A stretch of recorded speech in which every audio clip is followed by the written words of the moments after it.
만남의 복음 5번째 시간입니다. 몸으로 사랑해야 한다라는 제목으로 하나님 말씀 증거하겠습니다.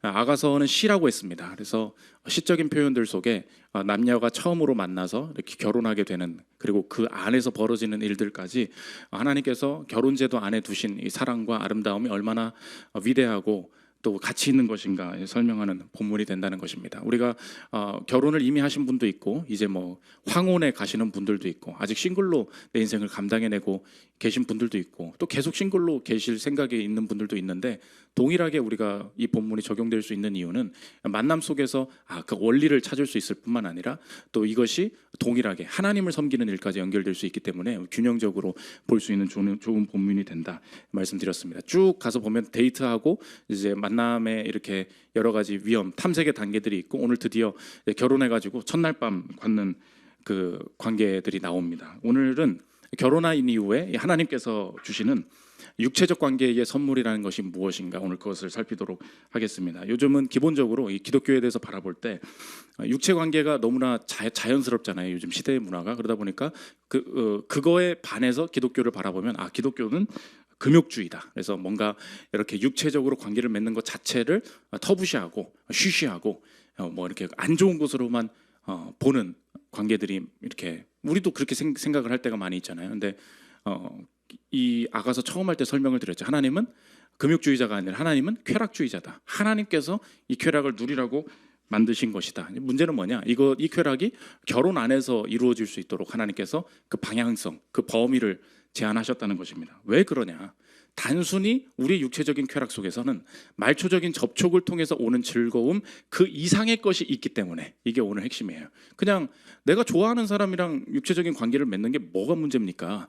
이것에 대한 답을 오늘 성경이 주고 있다는 것입니다. 육체적인 관계 속에서는 하나님께서는 이 육체적인 관계를 의도하신 육체적인 말초적인 접촉 이상의 것이 육체적인 접촉 안에 숨겨져 있기 때문에, 이 육체적인 접촉을 그냥 그것 자체로만 즐겨서는 그 하나님께서 선물로 예비해 두신 그 안의 즐거움을 누릴 수 없다.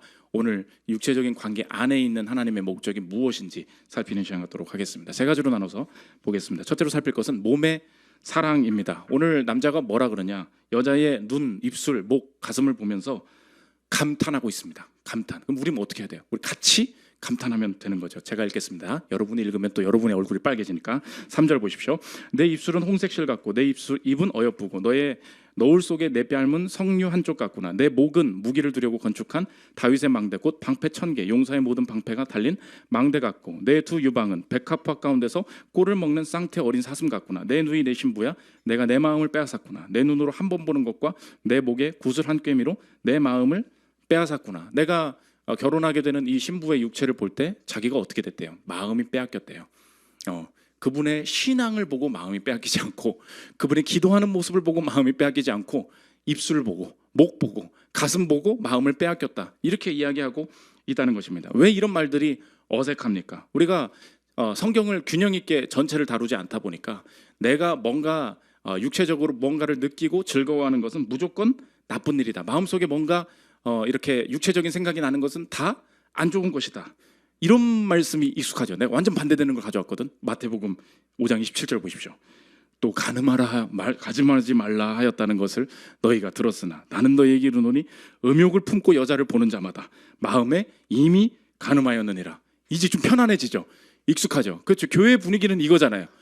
어디서 마음속에 이런 거 하지 마. 이런 것만 이제 많이 맞는 말이죠. 아멘이 주님이 하신 말씀이니까 맞는데, 이상한 생각을 품고 여자를 바라보는 것 그 자체가 죄다. 거기까지만 배우고 이 욕구를 주신 것은 하나님인데, 그럼 이거를 왜곡되지 않게 풀어가려면 어떻게 해야 되냐? 내 인생에 기쁨을 누리게 하신 것이 그 기쁨의 재료가 되기 위해서 내 인생에 욕구를 주셨다는 것을 거부할 때 균형 있게 우리 인생을 볼 수 없다는 것입니다. 그래서 하나님께서 이 욕구를 왜 주셨냐? 아내와 남편 사이에 아름다운 관계를 만들어가기 위한 재료로 우리의 육체적인 욕구를 허락하셨다는 것입니다. 그래서 내가 이 육체적인 것을 통해서 관계의 기쁨을 누리는 거 하나님이 주신 선물이 된다. 그래서 더 들어가기 전에 우리가 적용적으로 좀 살펴야 될 메시지가 있는데, 그게 뭐냐?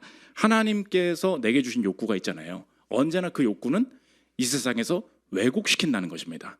내가 이게 그 결혼에 대한 육체적인 욕구 외에도 내 인생을 살아갈 때 내 인생의 욕구가 원래 하나님이 주신 건데 하나님이 주신 것을 다른 쪽에 쏟아버리도록 내 인생의 욕구를 이 세상이 뺏어간다고. 그래서 내 안에 어떤 욕망이 있을 때 하나님 앞에 이 욕구는 명심하여 오늘 적용인데 제거되면 안 되고요. 거듭나야 돼요. 언제나 욕구는 이 방식이에요. 내 인생에 하고 싶은 게 있어요. 하나님께서 참어. 그건 아니야. 제거하면 안 되고요. 언제나 거듭나야 한다는 것입니다. 금요기도회 때 한번 했는데 요즘 많은 사람들이 여행을 간다 그랬잖아요. 여행을 너무 많이 가. 난 여행을 너무 많이 가고 싶어. 그러면 그만 가. 이런다고 잘 안 돼요. 근데 여행의 욕구, 어딘가 다른 곳을 다른 문화권을 향해서 떠나고자 하는 욕망을 하나님께서 왜 주셨다 그랬어요? 이게 사실 만민에게 복음을 전하는 선교에 대한 열망, 하나님께서 많은 사람들을 만나고자 하는 열망을 사람 안에 숨겨두셨다고. 그러면 난 여행 가고 싶어, 여행 가고 싶어. 근데 참아야 돼, 참아야 돼. 이렇게만 말할 것이 아니라 나는 이 부분에 대해서 굉장히 진지한 사람인데 이거를 어떻게 제거하지 않고 거듭나게 하나님의 나라를 위해서 사용할 수 있을까? 이 방식을 저와 여러분의 삶에 꼭 고민해야 된다는 것입니다. MBTI의 E 할 때 설명을 했죠. E는 뭐예요? 외향성이에요. 나는 사람 만나는 걸 너무 좋아해요. 근데 교회 다니다 보니까 기도 좀 해. 사람 좀 그만 만나러 다니고 이런 얘기만 들은 거예요. 그래서 역시 참된 신자는 I인가 봐. 참된 신자는 이제 사람 좀 그만 만나고 기도만 해야 되나 봐. 이러면 안 된다 그랬죠. E가 I로 바뀌는 게 하나님이 원하시는 게 아니고 E는 그대로 있다니까요. 나는 늘 외향이에요. 근데 이 외향이 어떻게 바뀌어야 된다 그랬어요? 제거되지 않고 거듭나야 된다고. 거듭나는 건 뭐예요? 섬김을 위한 외향성으로 바뀌어야 된다고. 내가 사람 왜 만났어요? 내가 그 사람 만나고 싶어서. 그게 E였어요. 거듭나기 전에 E. 거듭난 E는 뭐예요?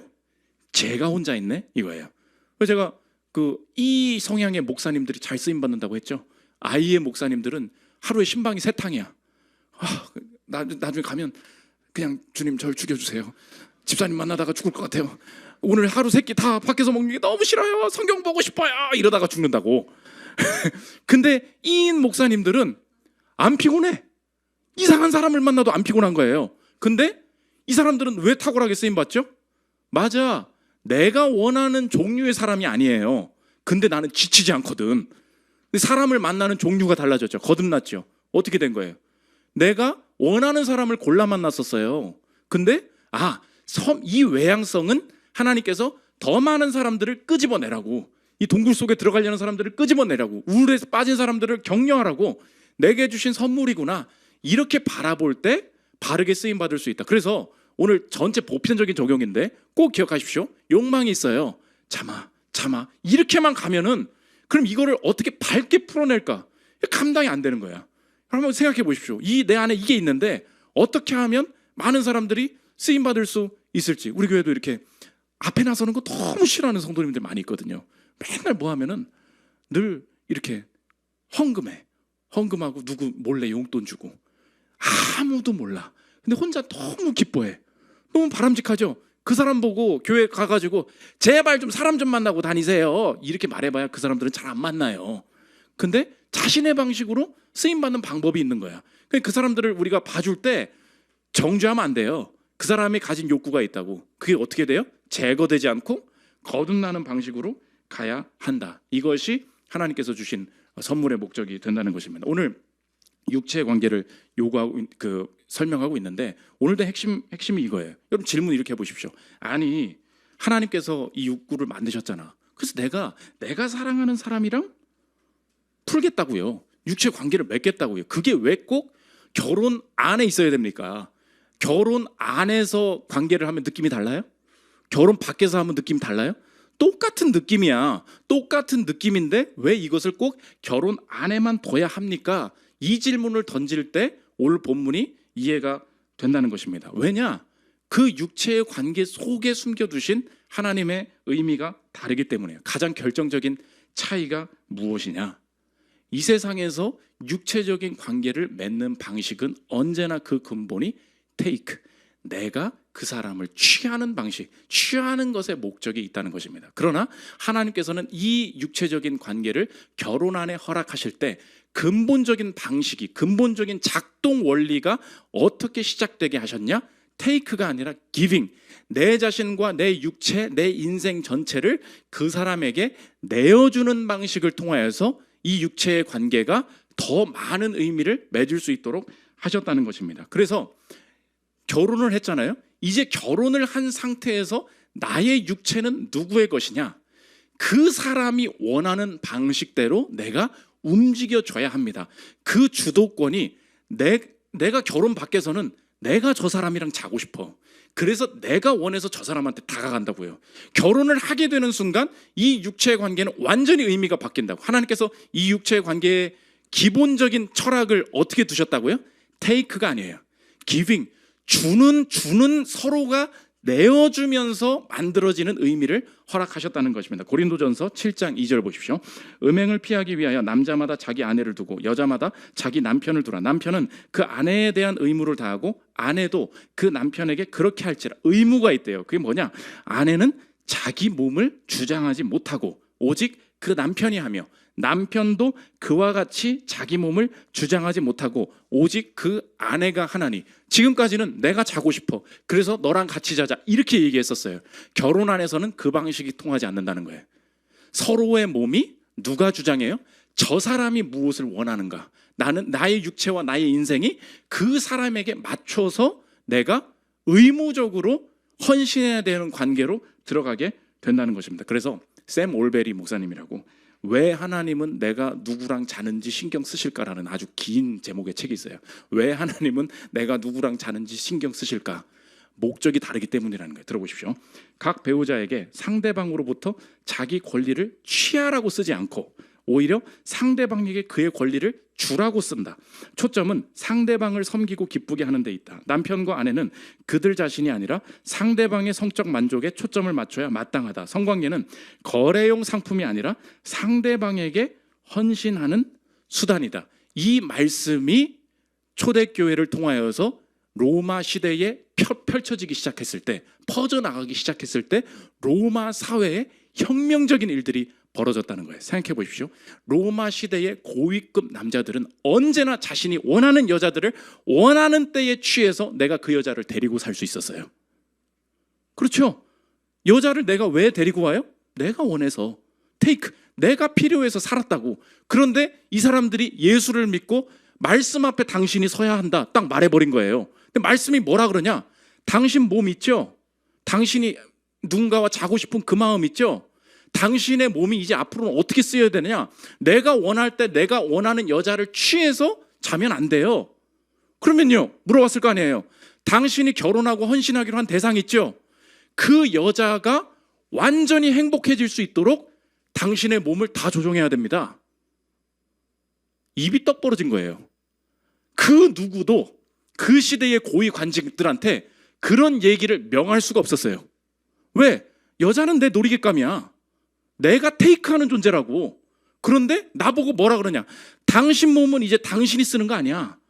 그 여자가 가장 행복할 수 있게 당신의 몸을 준비해야 돼. 이렇게 말해버린 거예요.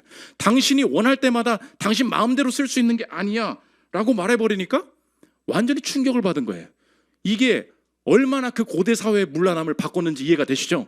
남자들의 모든 교만을 아래까지 다 꺾어버리기 시작한 거예요. 반대도 마찬가지죠. 남자가 가진 욕구가 있을 것이 아닙니까? 여자가 해야 될 일이 뭐예요? 내가 온전히 헌신하고자 하는 그 대상에게 내 인생을 완전히 맞춰주는 것. 그래서 결혼의 아내 성관계는 뭐냐? 나는 완전히 영구적으로 영원히 당신에게 속해 있습니다 라는 것을 증명하는 표시라는 거예요. 뭐라고요? 나는 영원히 완전히 영구적으로 오로지 당신에게만 속해 있습니다. 당신을 위해서 내가 존재합니다 라는 이 육체에 대한 새로운 철학이 로마 시대를 다 가득 메우면서 남자들, 문란했던 남자들이 다 정신 차리고 회개하고 사회가 뒤집히기 시작했다는 것입니다. 그래서 결혼 안에는 테이크가 아니라 기빙에 대한 이 헌신에 대한 열망을 채워주는 그게 있기 때문에 여러분 100%예요. 내가 결혼 밖에서 누군가와 이 관계를 맺고 내가 누군가와 잠을 자잖아요. 시간이 지나도 그걸 생각날 수밖에 없어. 그 느낌이 생각나는 게 아니에요. 그 안에 하나님은 언제나 육체적 관계 그 이상의 것을 채워주고 느낄 수 있도록 설계하셨기 때문에 나는 그건 줄 알고 간 거야. 그런데 그 사람이랑 헤어졌거든. 육체적 관계면 끝인 줄 알았거든. 그리고 나서 돌아보는 거예요. 자꾸 생각나. 그 관계가 생각나. 끊어지기가 어려워요. 왜 그렇죠? 그때 그 쾌락이 생각나서? 아니에요. 내 안에 무슨 열망을 건드린 거야. 그게 어떤 열망이에요? 기빙의 열망이에요. 이 세상은 내가 원해서 테이크했었는데 실제로 내가 원하고 있었던 것은 저 사람의 인생 전부가 나를 위해서 움직여주는 거예요. 내 인생 육체 전체가 저 사람을 위해서만 움직여지기를 원한다. 이 갈망 속에 엄청난 행복이 있구나. 이게 결혼 속에서만 느껴질 수 있는 약속이 된다는 것입니다. 그러므로 적용인데 여러분 이렇게 생각해 보십시오. 다 주지 않을 사람에게 몸을 절대 줄 수 없는 거예요. 이제 이해가 되시겠습니까? 다 주지 않을 사람, 여러 주변 친구들한테 그러죠. 뭐 맞춰봐야 된다며, 그러죠. 잠도 같이 자보고 서로가 얼마나 맞는지를 확인해 본 다음에 그 다음에 결혼을 해야 된다면서, 그래야 잘 된다면서. 완전 틀렸죠. 왜 그렇죠? 다 주지 않을 관계 속에 내 몸도 줄 수 없다. 한번 생각해 보십시오. 처음 사귀었어요. 갑자기 여러분이 이렇게 카드를 줍니까? 아우 나 너 너무 사랑해. 근데 내가 이게 재산 4천 모은 게 있거든. 원하는 대로 한번 써봐. 열심히 내 거 돈을 좀 써보고 네가 쓰는 게 좀 맞으면은 나랑 결혼해. 이런 사람 있습니까? 여러분 끝까지 계좌 안 트죠? 왜? 혹시 모르잖아. 그렇죠?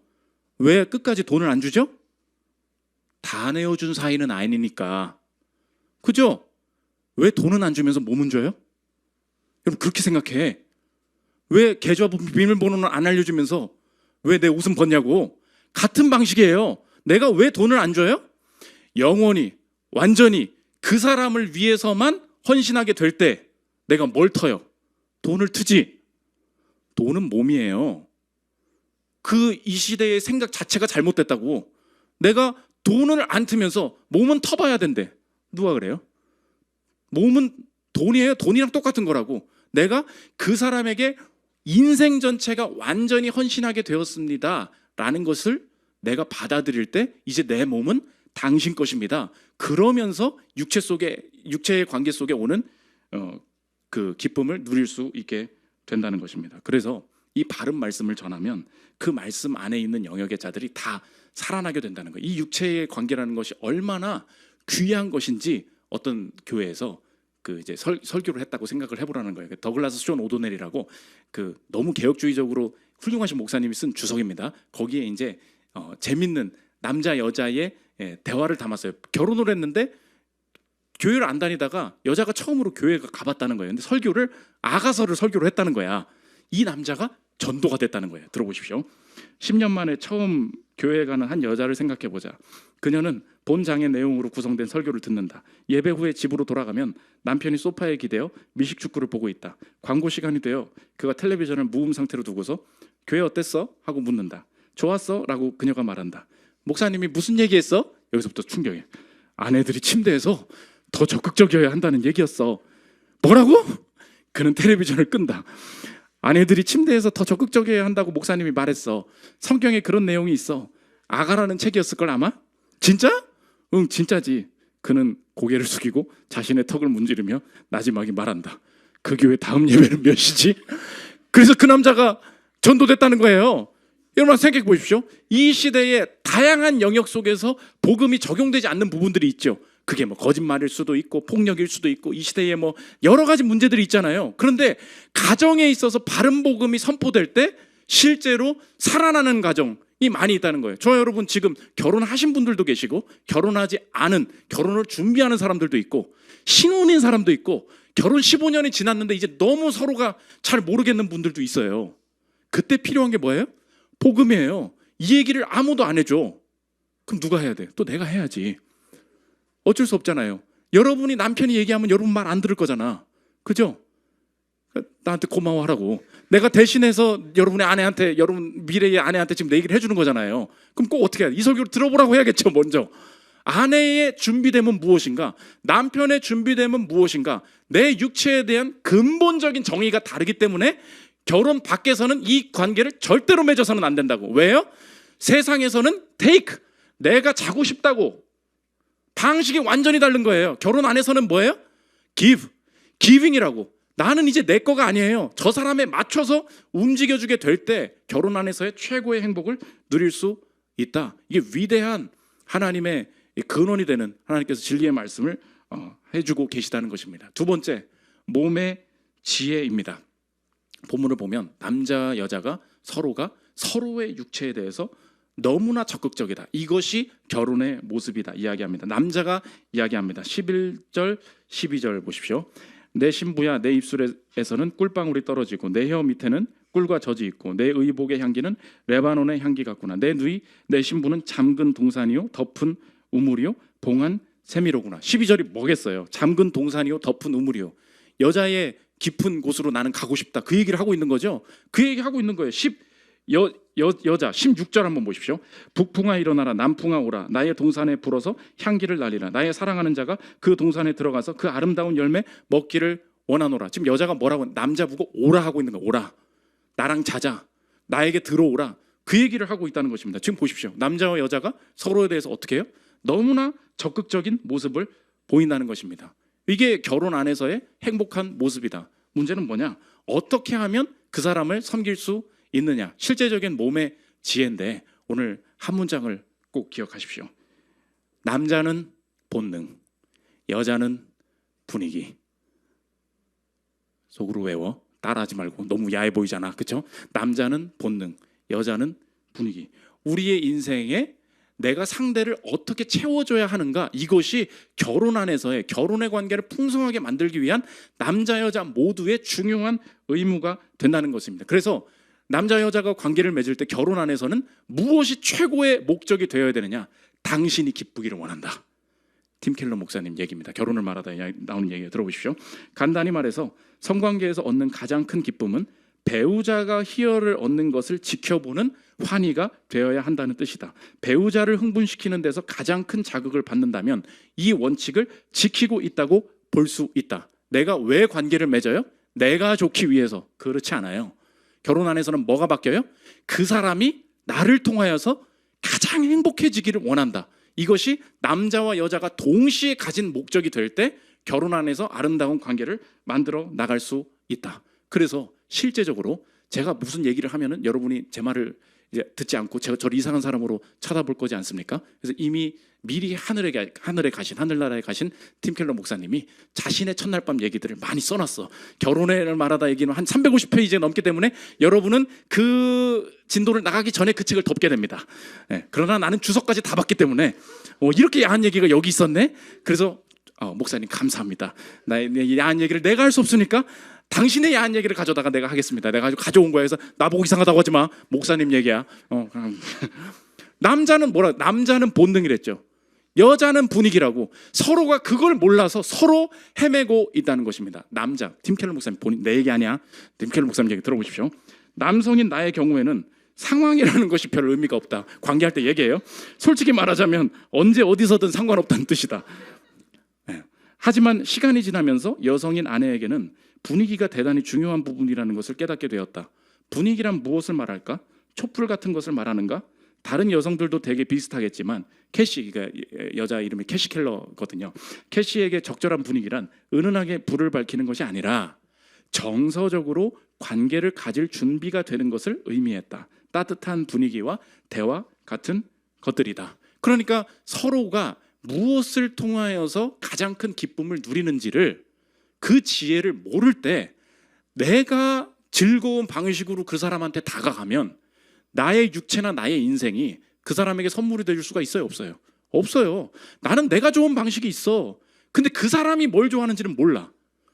그럼 어떻게 그게 기쁨이 될 수 있습니까? 그건 남자도 마찬가지고 여자도 마찬가지예요. 여자분들이 남자 다 똑같다고. 내가 원하는 것만 아는 거예요. 왜 저 남자는, 왜 저 여자는 나한테 맞춰주지 않냐? 아니에요. 모두가 이 말씀 앞에 서야 된다고. 내 육체는 누굴 위함이에요? 그 사람을 위함이에요. 그럼 알아야 될 게 뭐예요? 몸의 지혜예요. 하나님께서 남성과 여성을 어떻게 다르게 창조하셨는가, 그거 모르고 결혼했어. 여러분 지금 결혼 안 해서 그렇죠? 문제가 많아요. 이게 얼마나 중요한 건지 아십니까? 전통적으로 결혼하신 분들 보면은 결혼 생활이 하나도 안 즐거워. 그런 거를 발전시켜 나가는 생각도 안 해봤어. 그냥 여자가 그냥 나는 그 관심 없대. 그럼 남자는 맨날 바람 피고 다니는 거예요. 말은 못하고. 남자도 마찬가지예요. 이 여자가 날 싫어하는 것 같아. 날 원하지 않는 것 같아. 서로가 오해죠. 그러니까 처음부터 그거를 알지 못하고 그러면서 15년, 20년 금방 살아요. 지금 우리 교회 2층에 신혼팀 많죠? 마찬가지야. 우리가 다 말을 안 하지만은 이 부분에 대해서 철저하게 준비되지 않고서 뭔가 결혼을 만들어 보겠다. 힘들다는 것입니다. 그래서 그 세상적인 책 중에도 내가 몇 개 추천할게. 그 유튜브 같은 거 보지 말고 그 치아라는 상담사 치아라는 분이 쓴 책 3개만 읽으면 돼요. 관계 수업, 언플러그드, 밤의 목소리 3개 있어. 아주 그냥 적나라하게 다 나온 여러 가지 문제들이 있습니다. 그러면 거기를 그 3개를 엄마 몰래 사서 읽고 결혼 전에 준비를 잘 하라고. 저는 이거 다 읽었어요. 다 읽었고. 근데 여기에 이제 중요한 사례가 나와. 여러분 이제 여러분의 실전이야. 그 들어보십시오. 어떤 남자가 결혼을 했어. 나 이 사람을 너무 사랑해. 근데 결혼해서 사는데 어느 날 이 아내가 나보고 뭐라 그러냐. 당신은 강간범 같다는 거예요. 얼마나 충격입니까? 난 남편이에요. 근데 아내가 나보고 뭐라 하냐. 당신 강간범 같대. 나는 뭐냐? 나는 당신한테 몸 대주는 사람 같다고 빡 소리를 그냥 쏘아 붙인 거야. 그래서 너무 충격을 받아가지고 나는 이 여자를 사랑한다고. 근데 이 결혼 생활을 도저히 나보고 강간범이라고 하니 못하겠다는 거예요. 상담 얘기예요. 들어보십시오. 원래 많은 여성이 성관계를 하는 것보다 서로 껴안고 있거나 같이 가만히 누워있는 것을 더 좋아합니다. 이건 남자들은 잘 모르지만 알고 계시면 좋은 팩트입니다. 나는 상대방을 많이 사랑하고 그래서 더 성관계도 하고 싶은 건데 내 마음도 몰라주고 내가 마치 강간범이라도 되는 것처럼 몰고 가니 서운하기도 하고 상대의 거부 반응에 자존심도 상하실 것 같습니다.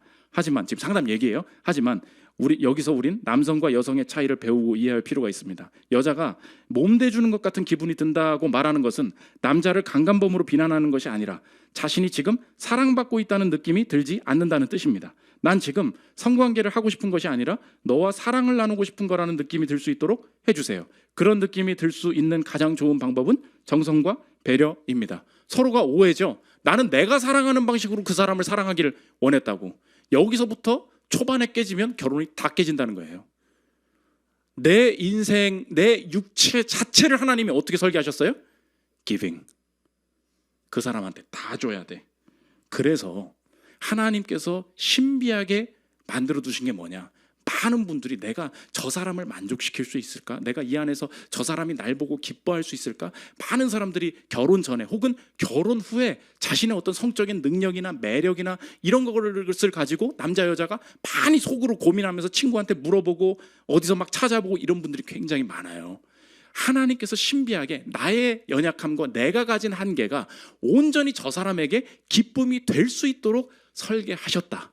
그래서 이게 또 내 얘기를 하면 안 되니까 그 팀 켈러 목사님 얘기해. 자신의 첫날 밤에 서로가 이게 저 사람이 나 때문에 행복한 게 맞나? 저 사람이 날 보고 매력을 못 느끼는 거 아닌가? 이런 걸 가지고 너무 고민을 했었다는 거예요. 그분이 캐시랑 팀 켈러 목사님 두 분 얘기해. 내 얘기가 아니야. 그 책 읽어봐. 들어보십시오. 당시 캐시는 살아가면서 오르가즘을 느끼지 못하면 둘 다 낭패감이 들 것 같다고 했다. 나 역시 팀켈러 목사님 얘기해요. 어땠어요라고 물었다가 아팠어요라는 대답이 돌아오기라도 하면 충격을 받았고 아내 역시 마찬가지였다. 우리는 상당히 곤혹스러워하다가 마침내 새로운 사실을 깨닫기 시작했다. 캐시는 쪽지에 이렇게 적어 놓았다. 자신의 신혼 때 얘기예요. 들어보십시오. 은혜입니다. 들어보십시오. 오르가즘이 없다 손 치더라도 다만 하나가 되는 경외감, 경이감, 안전감, 행복감만으로 충분히 아름답고 감동적이다. 잘 해내려고 안간힘을 쓸 필요 없이 그저 성관계를 통해 서로 사랑하려고 노력하기만 해도 상황은 훨씬 나아지기 시작했다. 우린 봐요. 성적인 능력에 대한 염려를 버렸다. 무엇을 얻을지에 대한 생각도 접었다. 사랑하는 이에게 무엇을 줄 수 있을지 그것만 생각했다. 그 안에서 신혼 생활들이 발전하기 시작해 나간다는 것입니다. 그러므로 이 관계가 얼마나 중요한지 잠깐 기도하러 떨어지는 것 외에는 너의 인생이 그 사람을 위해서만 존재할 수 있도록 의도적으로 노력해야 돼. 그것이 의무야. 고린도전서 7장 5절 보십시오. 서로 분방하지 말라. 다만 기도할 틈을 얻기 위하여 합의상 얼마 동안은 하되 다시 합하라. 이는 너희가 절제 못함으로 말미암아 사탄이 너희를 시험하지 못하게 하려 함이라. 그냥 오늘 내가 기분 내키니까 내 인생은 이제 나는 그냥 내 마음대로 내가 원하는 컨디션대로 살아갈 거야 라고 하는 순간 결혼의 의무 위배라는 거예요. 남자 여자 다 마찬가지라는 거예요. 그래서 기도하면서 의도적으로 잠깐 떨어져 있을 때 빼고는 내 육체와 내 인생을 통하여서 저 사람이 어떻게 살아나고 기뻐할 수 있을지를 끊임없이 고민하는 것이 결혼의 참된 목적이다. 의무다. 팀 켈러 목사님 얘기입니다. 이어서 들어보십시오. 이건 샘 올베리 목사님 얘기다. 당신의 배우자에게 결혼의 의무를 다하는 것은 너무도 중요해서 바울은 상대방의 요구를 봐요. 거절하는 것을 금하고 단지 서로 합의해서 기도하는 동안 한시적으로 그렇게 하는 것만 그는 상상할 수 있다. 여기서 벗어나면 커플은 영적 위험에 빠지게 된다. 그러므로 마지막 질문이에요. 내가 성적으로 욕구가 좀 적을 수 있죠. 나는 별로 느낌이 안 들 수도 있어요. 난 하고 싶은 마음이 별로 없을 수도 있어.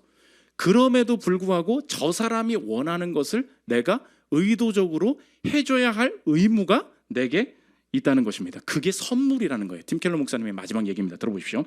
성관계의 주 목적이 이거 없나요?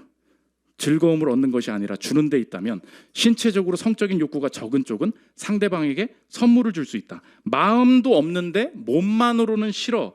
이렇게 폄하하면 안 된다는 거예요. 상대방에게 기꺼이 선물을 줘라. 적용하겠습니다. 내가 원하는 일을 하지 말고 나에게는 너무 유치한 일을 하십시오. 제가 애를 키우거든요. 제일 힘든 게 있어. 책을 읽어달래. 읽어줬어. 또 읽어달래. 또 읽었어. 이걸 또 읽어달래. 또 읽었다고. 또 읽어달래. 또 읽었다고. 딴 걸 보자고. 엄지공주 보지 말고 백설공주 보자고. 아니 또 엄지 그걸 읽어달래. 또 읽었어요. 근데 마지막 번 또 읽어달래. 미쳐버리는 거예요. 여러분 보십시오. 물어볼게. 책 읽는 게 힘들어요? 안 힘들어. 그게 핵심이에요. 왜 힘들죠? 내가 원하는 게 아니어서 힘든 거야. 난 너랑 좀 딴 거 좀 하고 싶다. 이것 때문에 힘들죠. 그런데 아이가 언제 자라요? 그가 원하는 걸 해줄 때. 그죠? 그가 원하는 게 무엇인가에 의도적으로 모든 것이 맞춰져 있을 때 아이가 완전히 꼽히게 되죠. 남자분들 생각해 보십시오. 여자는 특정한 대화만 원해요. 그냥 같이 있어주는 게 좋대요. 아니 같이 있어서 뭐 하려고. 뭘 좀 하자고. 그죠? 어디 좀 놀러가고 뭐 하고 아니래. 그냥 옆에 있어주면 그냥 이제 남자는 심심하잖아요. 도대체 여기서 카페에서 몇 시간 동안 뭘지 노닥거리려고 하는 건지. 그게 사랑이라고. 나에겐 너무 유치한 일이에요. 근데 하나님이 상대를 섬기기 위해 너무 지혜롭게 하셨어. 엄청 유치하지만 엄청 쉬운 일입니다. 그죠? 카페에서 앉아있는 건 그게 힘들어요. 막 너무 지쳐? 그렇지 않지? 내가 하기 싫어서 지치는 거잖아. 뭐 어떻게 해요? 계속 뭐라 조잘거려. 계속 틀어주세요. 계속 뭐라고 하면 그러면 갑자기 오빠 나 사랑하는 것 같대. 갑자기 바뀔 거야. 뭐 내가 뭘 해줬다고. 갑자기 그냥 같이 있어주고 들어주고 같이 안아주고 그럼 뭐가 돼. 봐요. 상대 너무 유치한 거야. 남자는요 단순한 자극만 원해요. 여자는 진짜 미치겠죠. 얘가 그냥 무슨 애완동물도 아니고 그런 느낌이 들 때가 있을 거예요. 뭐 원하는 게 아주 단순해. 그냥 한번 자자 그러고 어디 이렇게 하면 좀 그것만 해주면 좋아하고 그런 게 있어. 그럼 여자 진짜 이러지 말고 쉬운 거야. 쉬운 거라고. 근데 뭐해? 나에겐 유치해. 거기 지혜가 있어요. 내가 모든 사람을 섬기는 지혜가 이 안에 담겨 있습니다. 유치해요. 엄청 쉬워요. 내가 원하는 것을 아니고 그 사람이 원하는 단순한 것에 순복할 때 결혼의 지혜, 내가 관계의 지혜가 열릴 수 있다는 것입니다. 마지막 세 번째, 몸의 연합입니다. 여기까지 오는데 너무 힘들었다. 내가 긴장하지 편하게 전달하려고 잘 전달이 됐을지 모르겠는데 하나님께서 이 관계를 결혼 안에서 왜 보여주셨냐? 이 관계는 궁극적으로 더 큰 관계를 보여주고 있다. 어떤 연합이냐? 나와 그리스도의 연합을 보여주고 있다. 요한복음 14장 20절 보십시오. 그날에는 내가 아버지 안에 너희가 내 안에 내가 너희 안에 있는 것을 너희가 알리라. 이 서로가 내어주는 관계를 통하여서 하나님께서 보여주시고자 하는 것이 뭐냐? 예수 그리스도께서 나를 위해서 자신의 전부를 내어주셨고 나도 그분을 위해서 전부를 내어드리는 것이 마땅하다. 이 주는 관계, 내가 내 안에, 내가 그 안에 거하는 것에 이 연합의 관계를 보여주고 계시다는 것입니다. 세상 사람들은 뭐라 그랬어요? 테이크. 나를 데리고 쓰다가 버려요. 여러분, 인생의 한계가 무엇입니까? 이 성관계를 통해서 하나님께서는 이 세계까지, 내가 살아가고 있는 이 세상의 지긋지긋함까지 보여주기를 원하는 거예요. 열심히 급여받으면서 내 인생 살았습니다. 내 인생의 육체나 지식적으로 또 내 어떤 외모적인 매력이 떨어집니다. 세상에서 나한테 하는 게 뭐예요? 조건이 안 맞으면 버리는 거죠. 그게 테이크예요. 날 왜 써줘요? 나 학교에서 왜 뽑았어요? 쓸만하니까. 그게 뭐예요? 테이크. 내가 너의 능력을 테이크하겠다. 내가 너의 시간을 테이크하겠다. 내가 너의 인생을 테이크해서 내가 원하는 것을 이루기를 원한다. 세상의 모든 구조는 다 뭐예요?